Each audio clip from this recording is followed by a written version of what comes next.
Good day, folks. Mabuhay from the Philippines and hola to everyone in Spain and around the world. I am Angelo Lorenzo, a Filipino writer and an incoming auxiliar de conversación or language and culture assistant bound for Spain in the school year 2022 to 2023. This is the Aux Talks, conversations with language and culture assistants in Spain. The Language and Culture Assistance Program is a program of Spain's Ministry of Education where they invite people from different countries in the world to assist Spanish educators in guiding their brilliant students for the mastery and appreciation of the English language. As a first-time auxiliar, I thought of coming up with a show that can be used as an informational resource for people who are interested to take part in the program. What better way to learn about the program than to hear from the people who have actually experienced it themselves? Today, we welcome Bim Sagun, a language assistant assigned in Andalucia. So welcome to the show, Bim, and thank you once again for accepting my invitation, and thank you for being here with us. Hi, Angelo. It's a pleasure to be invited in your talk show. First off, what do you want to know about my experience here? So basically, we've had this really amazing initial conversation when we were like introducing each other for the show, and then I learned that you have a very unique experience compared to how the other auxiliars have witnessed and observed their Spanish journey. But basically, we want to know more about what you've been through and how you overcame it, and the things that the lessons that you have learned and the things that you've basically overcome. So tell us the start of your journey as an auxiliar, and tell us what's it like for you right now. I'd love to share my experience. Everyone should be able to know the process, I guess, for those who want to apply or become an auxiliar here in Spain. So I was informed about the program by my department chair from my university. And from her email, she said that she wanted me to inform my other course mates about this opportunity. So from there, I applied through my university. And when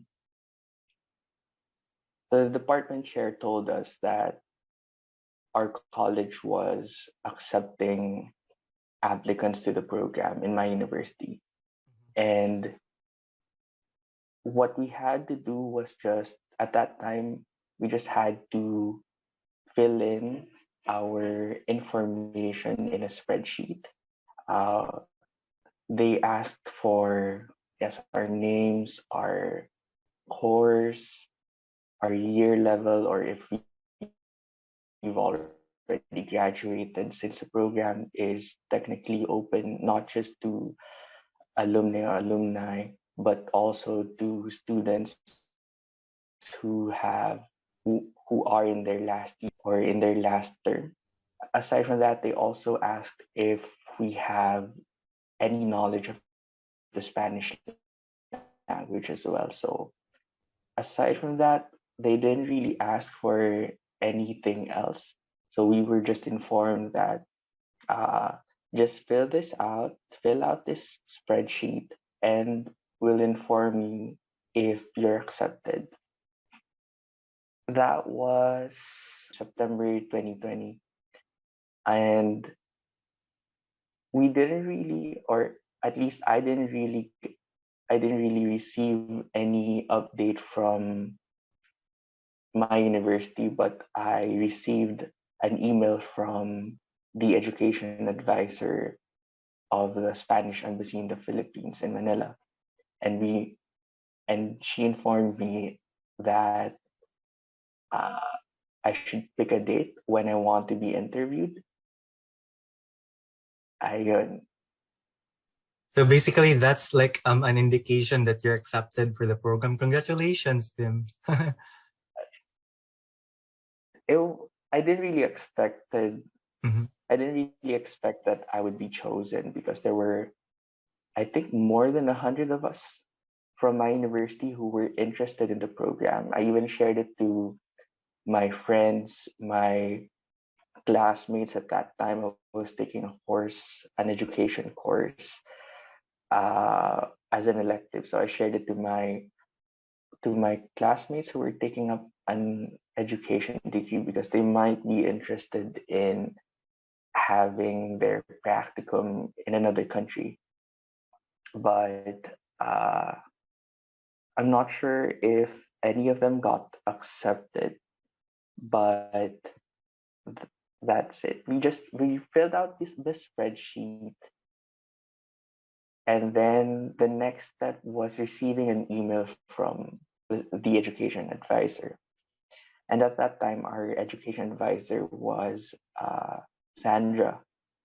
Sandra was really, really nice because during my interview, I had a lot of technical difficulties. So uh, I I already set it up the previous day, and I was confident that I wouldn't have those problems. But during my call with her on Skype, she said that she couldn't really hear me and that we should schedule our interview at a later time or at a later date. But I sent her an email and told her that uh, I've already fixed my issues, my technical issues, but when we resumed our interview, I had the same problem. So it really cramped up my style. I was really nervous at that time, and I wasn't really expecting anything anymore. But my technical issue got resolved, and she was able to interview me. It was a very straightforward interview. Not a lot of things were discussed. It was just a 15-minute interview where Sandra just wanted me to, I guess, talk in English.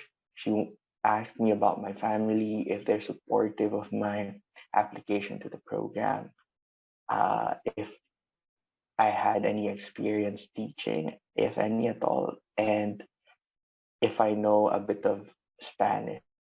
So that's everything that we talked about. It was short, and I remember thinking that I wouldn't really be. I don't think I'll be accepted into the program given my mishap and given uh, I don't really know if I was enthusiastic enough, and I was conscious about whether I was giving off that vibe. But yeah, it was. I asked Sandra how was her interview going because she told me I could ask her any questions, and I asked her that, and she said that I was the first person from my university that she interviewed, and she didn't really know.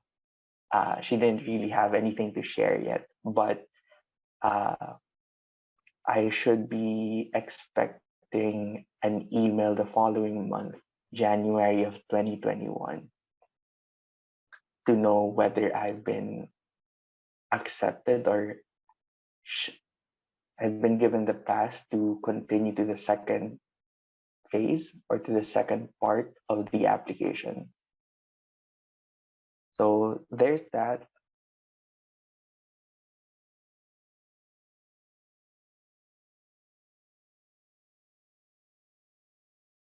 It wasn't really hard to get all the other requirements. The hard part was getting an appointment with the DFA to have my NVI clearance and DOH certification apostilled. So remember that I got my passport. I was able to get my passport around June or July, I think. And from June, starting from June or July, I was trying to get an appointment with them again for my documents to be apostilled. But the problem was there were no available slots. and I kept checking and checking. Almost, I had to check it daily to be sure. But then maybe I didn't have fast hands, or I was checking it at the wrong time.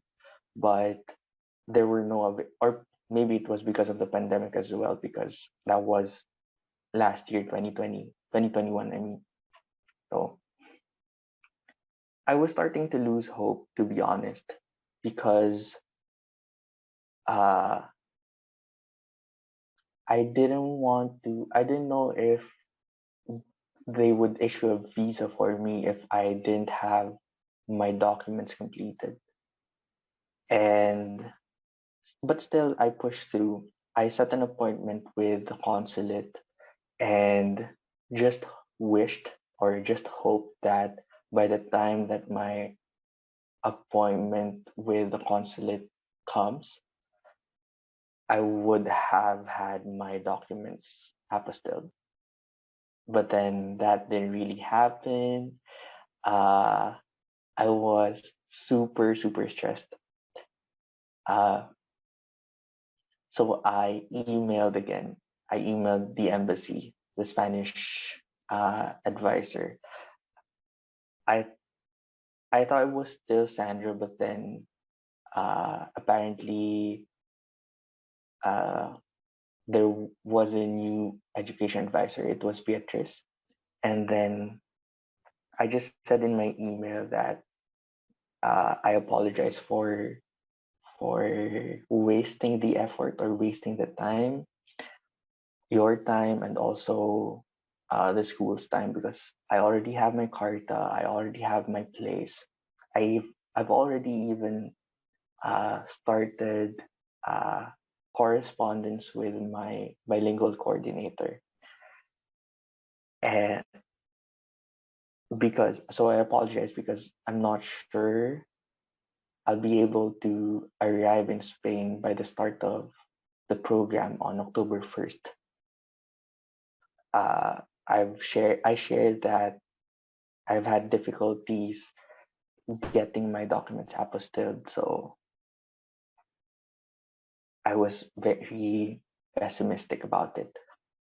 But then Beatrice told me, she replied and told me that I should continue or I should push through with the appointment with the consulate, and that uh, they would understand because other applicants also had problems with getting all of their documents together, especially getting their documents apostilled. So uh, I was surprised with that response. I didn't know, or I didn't knew at the time that they would be so understanding of my situation, and of course of my fellow Oxes situation. So pushed through, submitted my documents, and true enough, they needed my uh, the apostilled NBI and also the apostilled DOH certification. And I forgot to mention this. It has to, after being apostilled, it has to be translated into Spanish. So I There's I definitely a submitted lot that. of steps in the process, but yeah, go on. There's a lot of stuff in the process. I agree. So getting the documents, having some of them apostilled, and then having them translated to Spanish. Uh, so I submitted them my documents, and after submitting it to them, I sent emails to the different consular offices in Manila. So I don't live in Manila, so I'm from the province. So the closest We're the consular same. offices would be in Manila. Mm. Yeah, right, diba? So the closest consular offices would be in Manila, and I think there are four consular offices plus one in ASEAN, I think the main office, DFA office, so 5. And when I emailed them, they said that they didn't really have any available slots. But it didn't really stop me from checking the website again for available slots, and I was finally able to get one. So finally, I was able to have my documents apostilled, and it took, I think, 3 or 5 days before I got my documents back. And immediately after receiving them, I had it translated. So that was the so that was my documents. So I submitted them to the consulate. So Congrats, submitted them to the Bim. consulate. So yeah, and they said that they would inform me when I'll receive their decision whether to approve or whether to approve my visa or not. So a month passed. So my appointment with I was able to submit my documents, I think my additional documents mid-October, and I was informed mid-November that my visa has been approved and I was able to pick them up. But then when I arrived at the consulate, checked my visa, I saw my name. I wouldn't say misspelled. It had a different name written on it. So my name is my real first name is Norben, right? But then what they placed in the visa was Norberto. So that wasn't me. So good. But it has I the same consider family name, or same family name. oh, Also okay, had Junior. okay. Uh, so my first name should have been Norben Junior. My last Mhm. name is Sagun. But then what was written there was Norberto Junior. So when I saw that, I immediately went back to the counter, informed the staff that the name written was wrong, and they told me that I should just leave my passport with them, and they'd rectify the problem or change my name to the correct one. They said that they'll email me when I would be able to pick it up again. But then after a couple of weeks,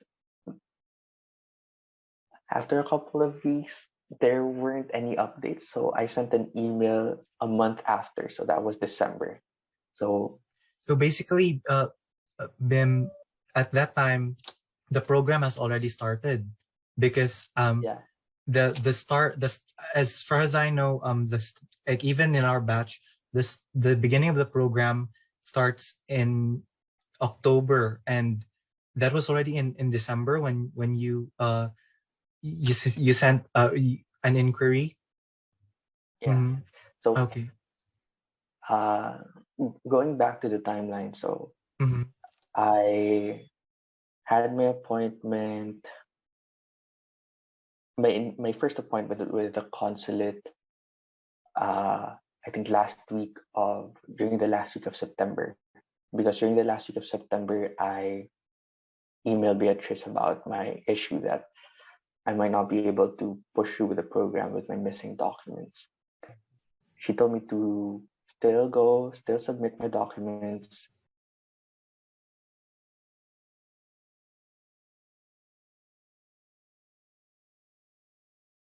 So those must have been quite an adventure, Bim, and I know that you really deserve to be in Spain because of all you've been through. You've overcome them. Those were the challenges that you've basically triumphed over.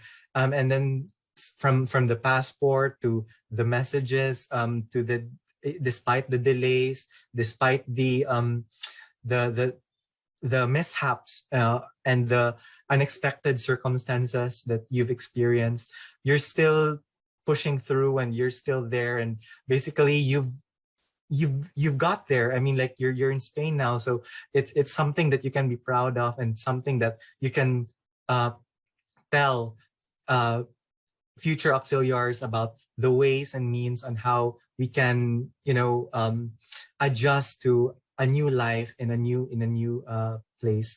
So basically, thank you so much for sharing them. So I'm curious right now that now that you're in Spain, and now that you have had a considerable and extensive experience as an auxiliar, can you share to us your activities and your experiences as a language assistant, and what were some of those activities that you did in the class and in the school as well?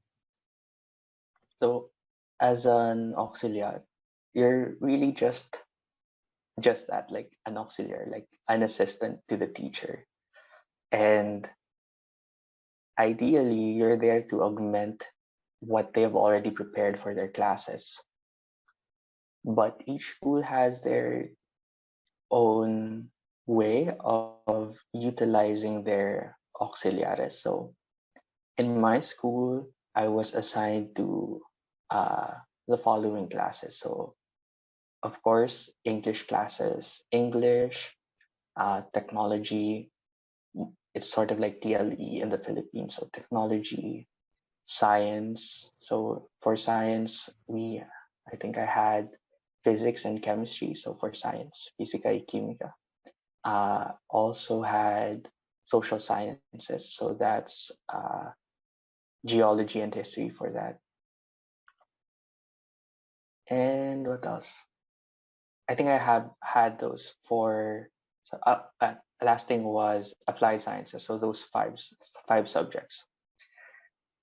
Uh, it was kind enough that my bilingual coordinator assigned me with third and fourth year students, essentially grades 9 and 10, because he thought that they had more uh, facility or fluency with English, and it wouldn't be hard for me to communicate with them in class or outside the classroom in the school. So I what I had to do was different for each class. And the most that I did was prepare for presentations that I would give to the class, a 15 to 20-minute presentation that I would give, mostly about the Philippines and mostly about history, because my degree undergraduate course is I'm taking up history. So the teachers handling geography and history wanted me to share my knowledge with the students, but I was told to present them in English. So Right. for the other classes, I was there uh, just assisting the teacher. So teacher would give a lesson. I would be there listening to the lesson at the back of the class. And when the teacher told them to do an activity, I would explain it to them in English, and the teacher would tell me to go around, help the students out, but again in English. And the students, if they want some help, they needed to talk to me in English as well. So that was it. Uh, and that was because I arrived late, remember. I felt like I had to be extra special with everything that I did. So for my presentations, I made a lot of them. So I made a lot of slideshows. I made a lot of materials for the students, for the classes. So I also tried to uh, collaborate with some of the teachers what could be a better way of presenting the next lesson. So or additional activities that I could lead. So uh, I wanted to be seen as someone who's not of a burden because I arrived late, and I think most of them think that uh, it's already too late to integrate me to their classes because it's been quite a few months before I arrived. So that was it. So uh, was really extra, really put myself forward in preparing for the classes. I asked my teachers, my lead teachers, what the subjects or what the lesson or what the topic is for the next class or for the following week. And I would prepare in advance for it. So essentially, uh, you just have to be there again as a support. You don't have to grade anything. You're not supposed to uh, make exams. You're not supposed to prepare for what the lesson will be for that week or for any time during the school year.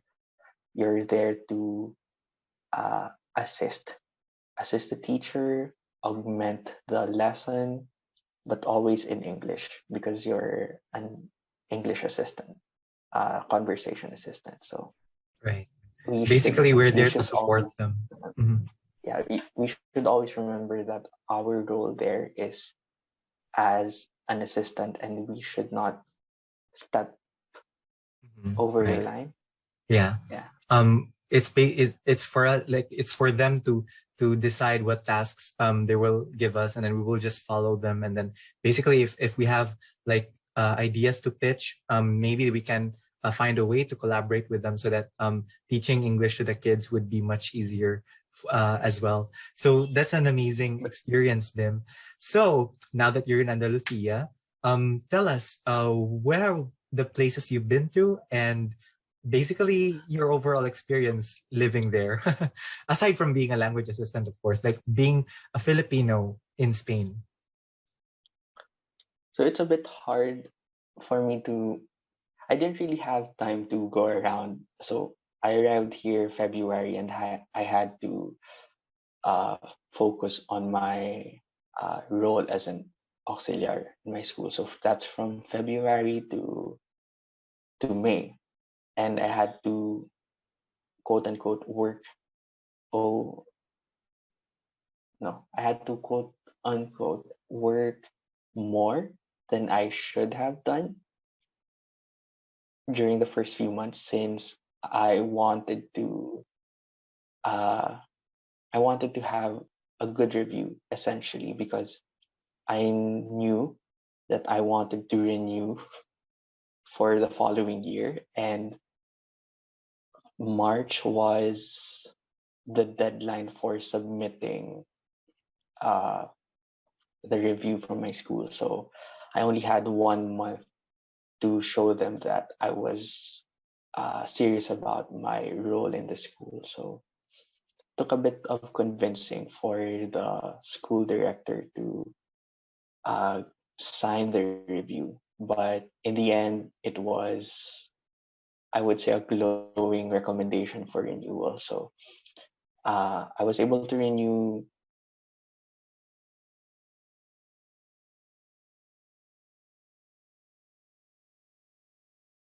those incoming auxiliares. So those who will be here starting this September, marami nang pupunta. So uh, when you arrive in Spain, here are the things that you need to place as your priority. So first is getting your phone number, Spanish phone number.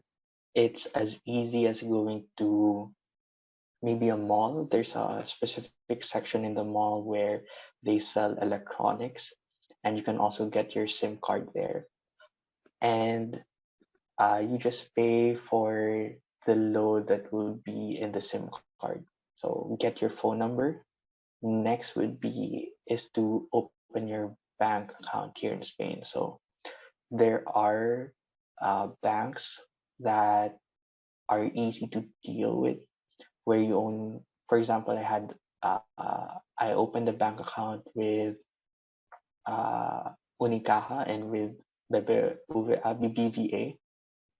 So I only presented my passport and also my carta. So open your bank account, then find a place to stay. So find an apartment and be sure to have a contract with the landlady or landlord. So get the contract, have it signed, and then be sure as soon as possible, be empadronado. So get your empadronamiento from the city hall, from the ayuntamiento. So uh, because you'll be needing those to get your tarjeta, your TIE.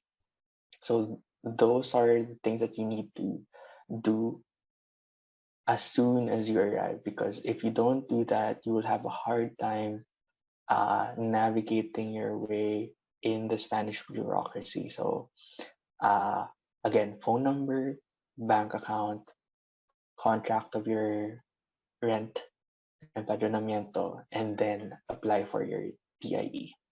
Okay, so that's for the incoming ones. And for those who are like me who are renewing, I see everything that's in our group chat, at least for my batch. Just wait for your resuelto favorable from the extranjería. And if you don't want to just wait, you can follow up the status of your proroga, so of your extension. There's a link. I'll probably give it to Angelo, so Yeah, Angelo we can can. post it here, just below this video. Okay, so uh, it took me a while, but then I received my resuelto favorable, so it means that I'm allowed to stay in Spain for another year, so until May next year. So hopefully, uh, we'll still be able to renew up to our third year, because for everyone's information, there has been news going around that there might be huge changes that will be implemented. So we're still not yet sure about these changes, but uh,